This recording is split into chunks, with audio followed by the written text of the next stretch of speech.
सकाळपासूनच मध्य रेल्वेच्या प्रवाशांचे मोठे हाल होत आहेत, कारण आजपासून 2 जून पर्यंत मध्य रेल्वेवर 62 तासांचा महा मेगा ब्लॉक आहे। 3 दिवसात मध्य रेल्वेवरच्या 930 लोकल फेऱ्या रद्द करण्यात आल्या। ठाण्यातला प्लॅटफॉर्म क्रमांक 5 आणि 6 च्या विस्तारीकरणाचं काम केलं जाणार आहे आणि त्यासाठी ठाणे स्थानकात ब्लॉक आहे, तर सीएसएमटी स्थानकात 10 आणि 11 प्लॅटफॉर्मच्या रुंदीकरणासाठी ब्लॉक घेण्यात आला आणि त्यामुळे मध्य रेल्वेने प्रवास करणाऱ्या प्रवाशांचे मोठे हाल होत आहेत।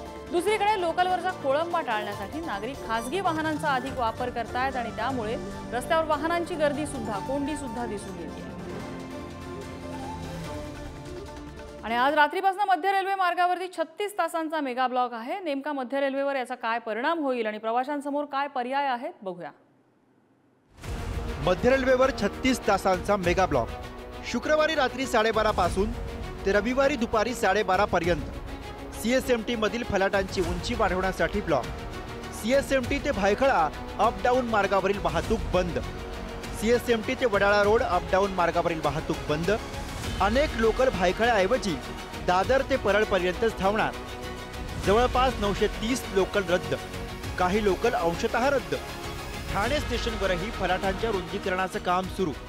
ठाणे स्टेशनवर गुरुवारी रात्रीपासून 63 तासांचा मेगा ब्लॉक। मेगा ब्लॉकमुळे 33 लाख रेल्वे प्रवाशांचे प्रचंड हाल। या दरम्यान प्रवाशांसाठी पर्याय काय? एसटी आणि बेस्ट उपक्रमाकडनं शुक्रवारी रात्रीपासून अतिरिक्त बस। एसटीच्या वतीने 50 जादा बस सोडण्यात येणार। मुंबई, कुर्ला, परळ, दादर स्थानकातनं जादा बसेस। मुंबई आगारातून 26, ठाणे आगारामधनं 24 बस। 55 बसच्या माध्यमातून बेस्टच्या 486 अतिरिक्त फेऱ्या। कुलाबा, बॅकबे, धारावी आणि प्रतीक्षानगरवरून बेस्ट सेवा। सीएसएमटी, मुंबई सेंट्रल आणि वडाळा आगारातूनही बेस्ट सेवा। रस्ते वाहतुकीचाही पर्याय। वाहतूक कोंडी होण्याची शक्यता। वाढत्या मागणीमुळे ओला उबेरच्या दरातही वाढ। कर्जत कसारा मार्गे येणाऱ्या प्रवाशांना दादरवरून पश्चिम रेल्वेचा पर्याय। पनवेलवरून येणाऱ्या प्रवाशांना वडाळा रोड पर्यंत लोकलने आणि त्यानंतर रस्ते मार्गे